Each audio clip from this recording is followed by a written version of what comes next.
আসসালামু আলাইকুম ওরহমতুল্লাহ।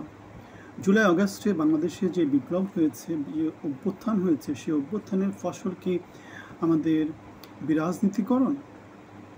বিরাজনীতিকরণ বলতে যেটা বোঝাচ্ছি, রাজনৈতিক দলগুলা আর রাজনীতি করতে পারছে না বা দেশের নীতি নির্ধারণে কোনো ভূমিকা রাখতে পারছে না। আমরা দেখতে পেয়েছি শেখ হাসিনা যেহেতু পালিয়ে গিয়েছে, আওয়ামী লীগের রাজনীতি মোটামুটি দেশে এখন নাই।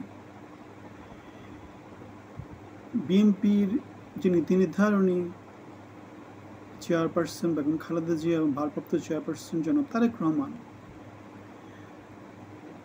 তারা শারীরিক অসুস্থতা অথবা বিদেশে থাকার কারণে রাজনীতিতে খুব বেশি ভূমিকা রাখছেন না। এদিকে পেপারে একটা খবর এসেছে যে বেগম খালেদা জিয়া রাজনীতিতে ফিরছেন না, এবং মাঠে একটা আলোচনা আছে যে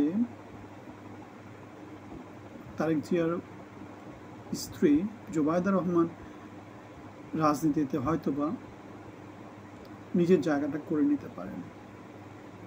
সুতরাং সমাজের অনেকেই বলাবলি করছে আমাদের যে -2 ফর্মুলা যেটা ছিল 1/11 সরকারের সময়, আর্মি ব্যাক যে সরকার ছিল মঈনুদ্দিন ফখরুদ্দিন, সেই পথেই কি আমাদের এখন আসলে হাঁটা হচ্ছে? আর ডক্টর মোহাম্মদ ইউনূস রাজনৈতিক দলগুলোর সাথে খুব বেশি বসছেনও না।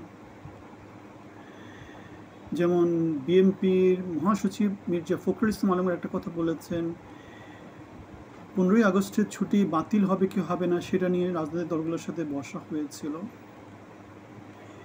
কিন্তু করিডোর ইস্যুতে রাজনৈতিক দলগুলোর সাথে ঐক্যমতের ব্যাপারে আর কোনো বসাবসি হয়নি। আমরা দেখতে পাচ্ছি আমাদের ইউনূস সরকার দিন দিন তার শক্তি পাচ্ছে, এবং শক্তি পেয়ে বাংলাদেশের নীতি নির্ধারণী ভূমিকাতে রাজনৈতিক দলগুলোর যে একটা সেইং আছে, সেই সেইংটাকে দিন দিন ইগনোর করা শুরু করেছে। আপনাদের কি মনে হয়, আমরা যে কথাটা বলছি সেই কথাগুলো কি যুক্তিযুক্ত নাকি যুক্তিহীন মনে হয়? গত 9 মাসে বাংলাদেশের রাজনীতিতে রাজনৈতিক দলগুলোর খুব বেশি ভূমিকা ছিল না,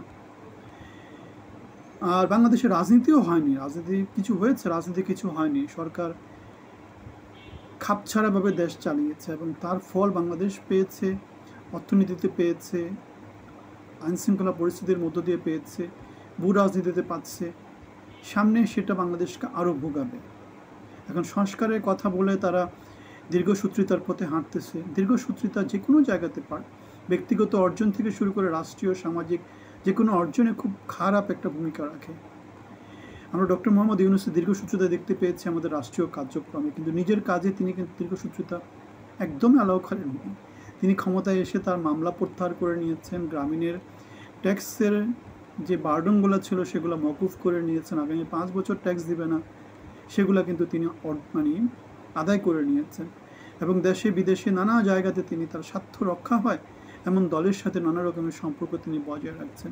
কিন্তু দেশের জন্য, দেশের ভবিষ্যতের জন্য, রাজনীতির জন্য তিনি গঠনমূলক কিছু করছেন সেটা আমাদের চোখে পড়েনি। আপনাদের চোখে পড়লে কি সেটা আমাদেরকে জানাবেন। তাহলে আপনাদের জন্য অনেক অনেক শুভকামনা থাকলে। আমাদের একটা ব্যানার আছে, যে ব্যানারের নাম জনগণের বাংলাদেশ, মানবিক বাংলাদেশ। আপনাদেরকে সেখানে অংশী হওয়ার জন্য বলছি। আমরা বাংলাদেশের অর্থনীতি, রাজনীতি, সমাজনীতি নিয়ে গত 17 বছর কথা বলছি। আমরা কোটা বিরোধী আন্দোলনে ছিলাম, আমরা বিএনপির গণতান্ত্রিক আন্দোলনে ছিলাম, আমরা বাংলাদেশের হয়ে কথা বলি, আমরা আমার হয়ে, আপনার হয়ে, আমাদের হয়ে কথা বলি, যেখানে আমাদের সাথে কোনো কিছুতে দ্বিমত হওয়ার মতো কিছু আমরা বলি না। কেননা সত্য সুন্দরের সাথে দ্বিমত হওয়ার কিছু নয়, সত্য সুন্দর সবার কাছেই গ্রহণযোগ্য।